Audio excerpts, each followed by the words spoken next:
Hello, everyone, and welcome to the Ontario Mortgage and Real Estate Insights podcast. I'm Steve Hamowen, your host for today. It's an exciting milestone for us as we hit episode number 100.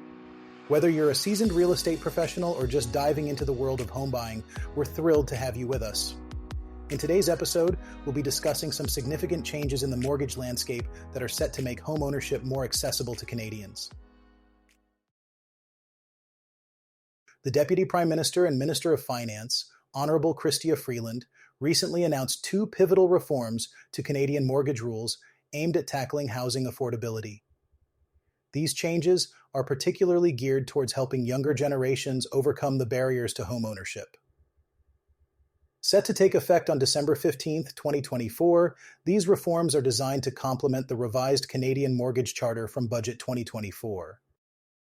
One of the key changes confirmed by the Office of the Superintendent of Financial Institutions removes the necessity of a second mortgage stress test for homeowners wishing to switch lenders upon the renewal of their uninsured mortgage loans.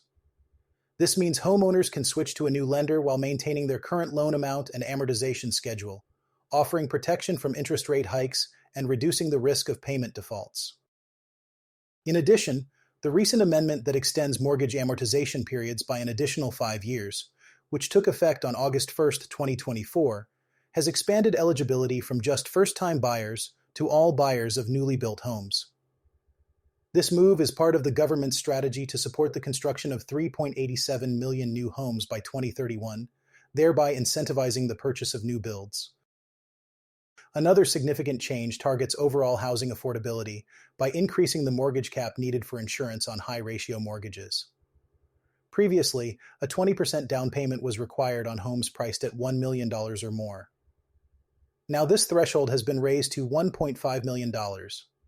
This adjustment aims to assist future homebuyers who struggle to save enough for a down payment in today's real estate market. The Canadian government is making strides in its mission to enhance housing affordability through initiatives like the $5 billion Canada Housing Infrastructure Fund. They've also introduced tools such as the tax-free First Home Savings Account and increased the home buyer's plan limit by an additional $25,000, capping it at $60,000. However, it's important to consider the trade-offs. While these changes may lower monthly mortgage payments, opting for a 30-year plan over the traditional 25-year term means homeowners could end up paying more in interest over the life of the mortgage. It's crucial for Canadians to weigh these factors carefully when planning their path to home ownership. Mortgage rates have been a hot topic lately, with many people eagerly anticipating a significant drop. But it's important to temper expectations. There's been a lot of chatter about falling rates, and while they have decreased, the drop hasn't been as dramatic as some hoped. Fixed rates have come down by more than 150 basis points over the past year, which is certainly notable. However, the reality is that rates are starting to inch back up. We're about 5 months past the initial rate cut by the Bank of Canada in this cycle, and fixed rates are slowly climbing again. The increase isn't astronomical, ranging from about 9 to 25 basis points for some of the most competitive advertised fixed rates. It's worth noting that default insured rates, often used by those with less than a 20% down payment, tend to rise the quickest. The real suspense lies in what the future holds. When central banks start cutting rates, especially significant reductions like the half-point cut by the United States Federal Reserve last month, it's often a sign of economic challenges on the horizon. Economists and central bankers generally anticipate a slowdown in due time, but the question remains, how soon will that happen? The United States economy, which heavily influences Canadian mortgage rates, appears to have shifted direction. Market expectations are leaning towards more substantial growth than initially anticipated. For instance, the Atlanta Federal Reserve's real-time gross domestic product indicator suggests a 3.2% growth rate. This is bolstered by the latest job numbers in the United States, which have exceeded expectations, and inflation figures that, despite reaching a 44-month low, surpassed forecasts. Canadian rate markets are extremely sensitive to any hint of inflation risk, particularly from south of the border. Traders have placed substantial bets on rate cuts over the next 18 months. However, there's a growing fear they might have underestimated the resilience of the North American economy. If these predictions prove incorrect, bond yields could unexpectedly spike, much like a jack-in-the-box. For those hunting for mortgages, this isn't about predicting the future with certainty, but rather managing expectations. While the economy is expected to slow further, the high policy rates compared to inflation could lead to several months of fluctuations. It's like waiting for a hangover to hit, yet still feeling quite lively at brunch. Expect increased market anxiety if U.S. employment remains robust and inflation does not continue its downward trend this fall. There's a real possibility of inflation risk emerging from unexpected areas, such as an oil shock, continued government spending, tariffs, and the onshoring trend. Despite the general downward trend in borrowing costs, rates might fluctuate for a while. If you're in need of a fixed mortgage by January or February, securing a rate guarantee could be wise in case rate reductions take longer than anticipated. Those concerned about inflation's potential resurgence might consider a hybrid mortgage, which combines fixed and variable rates to provide some protection while still benefiting from possible rate decreases. In other news, Canadians will soon see the return of 90% refinances. Previously available before being halted in 2010 due to concerns over rising debt and market instability, this option is set to return on January 15, 2025. However, there's a catch. To qualify, you'll need to purchase default insurance and use the funds to build one or more secondary suites on your property with a maximum property value, including the new suite, of $2 million and up to a 30-year amortization. This could be a viable option for those lacking the upfront cash to create a rental income-generating suite. Although the refinance premium may be high, borrowers will benefit from a lower insured interest rate, typically 30 to 50 basis points cheaper than uninsured refinance rates. However, there are still unanswered questions, such as the cost of default insurance fees and whether lenders will require upfront payments for construction or allow draws during the process. While it would be ideal for the government to disclose all details of new mortgage programs upon announcement, this may be asking too much. Nevertheless, this policy could be quite beneficial. It doesn't exacerbate demand, adds much-needed housing, and historically, insured losses have been rare. Only time will tell how many will take advantage of this program, especially since it doesn't allow the rolling in of outside debt, and borrowers may need to cover most construction costs upfront. Today marks the first day of new anti-money laundering and anti-terrorist financing laws coming into force for mortgage brokerages across Canada. These changes, introduced by the Financial Transactions and Reports Analysis Centre of Canada, carry potentially steep financial penalties for non-compliance. The requirements entail a rigorous compliance program, reporting suspicious transactions, and meeting other related expectations. The responsibilities fall heavily on the shoulders of administrators, brokers, and lenders in the mortgage space. Principal brokers and broker owners in particular are accountable for ensuring their brokerages adhere to these regulations. Frances Hinojosa, the Chief Executive Officer, co-founder, and broker at Tribe Financial, has shared insights on these changes. She believes that brokerages should already have had comprehensive compliance programs in place. The severity of potential penalties from the Financial Transactions and Reports Analysis Centre of Canada, compared to previous fines from the Financial Services Regulatory Authority of Ontario, is what might define these new regulations as a game changer. Hinojosa emphasized that the prospect of heavy penalties puts more weight on the broker owner or the compliance person at a firm to ensure proper due diligence is carried out. However, she reassures that for anyone with a background in compliance, these regulations should simply be another procedure to follow for protecting the interests of their firm, agents, clients, and lenders. If you're doing everything properly, it's not that difficult to follow, she added. These regulations, however, should not be taken lightly. The potential for hefty financial penalties means brokerages must pay closer attention to their operations and oversight. They need to ensure due diligence is a priority in every file. While getting up to speed with the new regulations might not be an insurmountable challenge, it does require digging through a lot of information to align compliance programs with the Financial Transactions and Reports Analysis Centre of Canada's expectations. A word of caution for broker owners and principal brokers: simply adopting policy and procedure manuals from associations will not suffice. Hinojosa advises, question yourself. You're not doing enough. She stresses the importance of having clearly defined protocols that are simple for agents to follow. This ensures they know what's required when completing compliance or dealing with clients to adhere to the requirements of the Financial Transactions and Reports Analysis Centre of Canada and the Financial Services Regulatory Authority of Ontario. Whether the industry will struggle to adapt to the new regulations remains to be seen in the coming weeks and months. Hinojosa highlights that not having clearly defined policies and procedures, along with setting firm expectations for agents, could lead to failure. She believes these changes might not have been welcomed across the board, but could represent a positive step in the long run. Hinojosa points out that the new rules reflect greater regulatory oversight and expectations present in other industries. These new requirements are holding principal brokers and owners accountable to ensure their people are also accountable for doing their job properly, she argued.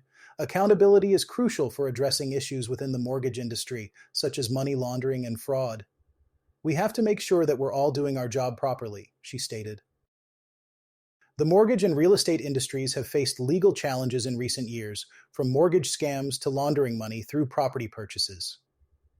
Hinojosa expressed hope that these changes would help reduce the number of bad actors in the industry. It's no surprise that these things are coming into place, she said. You hear all the issues over the last couple of years that are bubbling to the surface. It's a few bad apples that ruin it for the bunch. She acknowledged that there are great firms run by responsible broker owners, but unfortunately, the presence of a few bad players means everyone else has to elevate their due diligence. This ensures compliance and proper job performance, with checks and balances in place. The real estate market across much of the Greater Toronto Area and beyond continues to remain soft as interest rates remain high, but we could soon see things sell at a brisker pace next spring. It has been speculated that the federal bank is expected to drop the Bank of Canada rate in the coming months by a half point, but Hamilton realtor Rob Golfi believes it will be too late to boost the fall market. They should have done it early, like the first week of October, and it would have really made the fall market stronger than it is, he explained, noting that he was concerned that sluggish fall sales will lead to an overheated spring market. The soft market realtors spoke about were backed up by numbers released by the area's largest real estate board at the start of the month, which showed that while sales were up slightly, the number of homes changing hands was down. The average selling price for a Toronto area home remained flat, with an increase of 1% in September, according to the Toronto Regional Real Estate Board, while 4,196 homes were sold, which is a modest gain from a year earlier. Prices have also fallen in other areas around the city, according to a realtor in Durham region. In Ajax, I think they were floating just over $1 million at that time in terms of average price, and that's dropped to just over $900,000. This represents close to a 10% reduction, Ajax realtor Doug Gordon said. Tony Johal, a realtor in Waterloo region, says things have been okay as fresh product arrived on the market in September when the fall market kicked off. We kicked off the fall with an interest rate drop plus some inventory coming on the market that had been probably held back until the fall, he explained. And when inventory hit the market, then all of a sudden buyers now have options and they come out of the woodwork. While the number of sales were up slightly in Toronto, realtors have not seen the offers they have had in the years past or even this past spring. Many realtors in Toronto use a product called Broker Bay to book showings, according to Gordon. He noted that it also allows realtors to notify their counterparts when an offer has been made in an effort to drum up interest. It's definitely much quieter since the beginning of this year, he explained. So the number of offers dropped in half since the spring. Some realtors say that in many cases, showings have also slowed down as well, but not all showings are created equal. The good part is that the people coming through on showings are serious buyers, explained Toronto realtor Melanie Peach. When people were on lockdowns, everyone just wanted to go look at properties for fun. Right now, it's not a hobby. People looking at properties are serious. They're motivated. She noted that since houses are spending more time on the market, they are slower to get bodies through. When things were overheated in 2021 and a house would sell in a week, they would get 5 people through in a day, but that is no longer the case. The slow sales in 2024 have created a glut of inventory in Toronto, according to numbers provided by Pisha's agency, the BREL team. There were 612 properties on the market across the Greater Toronto Area in September, while 51,928 homes were sold over the first 9 months of this year. This extra inventory has also been seen by Gulfi over in Hamilton. My inventory was at its highest I've ever had of homes, and the real estate board inventory was high also, Gulfi shared. We're finding that people have more choices. This extra choice has allowed for sellers to be more considerate about their purchases as the fall market kicked off. People are taking longer to make those decisions because they're not feeling rushed to make offers on properties, Gordon said. You know that the pressure is not there and the number of offers have dropped. This extra time taken has seen houses remain on the market for a longer time period. Since I think last September, we were at 30 days total average days on market, whereas this September we were at 43, Peach said. The slower pace of sales has forced realtors to adjust how they are handling the sales end of things as well. Open houses have returned while realtors are also forced to pay closer attention to every aspect of their job. Gulfi said that some realtors are leaving the business while others are struggling with the new realities. It is a lot tougher now, too. In this business, there's no doubt, he said. The realtors say that a number of buyers are still sitting on the sidelines, waiting for a bigger decline in interest rates, but the market is traditionally very slow as we get closer to the holiday season. Gulfi believes that might be the time for buyers to pounce, but there will also likely be less inventory available at the same time. While the realtors are hoping that the next rate cut will lead to a boost in activity, the others so far this year have not had much of an effect. What ends up happening is when the rate drops, the week or two kind of surrounding that is where you will get the most activity, Johal explained. You'll get a little bit of a spike in the market, but you'll find that it kind of levels out very, very quickly. But there are also other changes looming on the horizon, which could lead to increased activity next spring. New rules surrounding mortgages will come into effect on December 15th, which will increase the $1 million price cap for insured mortgages to $1.5 million, and will also allow first-time buyers to have a 30-year amortization period for mortgages. Certainly, if you're looking for more central Toronto, that's going to bring in a whole different set of buyers with different budgets, Peach said. The realtor noted that her company has been contacted by a record number of people who are looking to list in January and February, which in part has been spurred by the mortgage changes. I think the sellers are partially waiting for that as well, recognizing that those changes aren't going to have an impact on this fall, but they certainly will in the winter, Pishi said.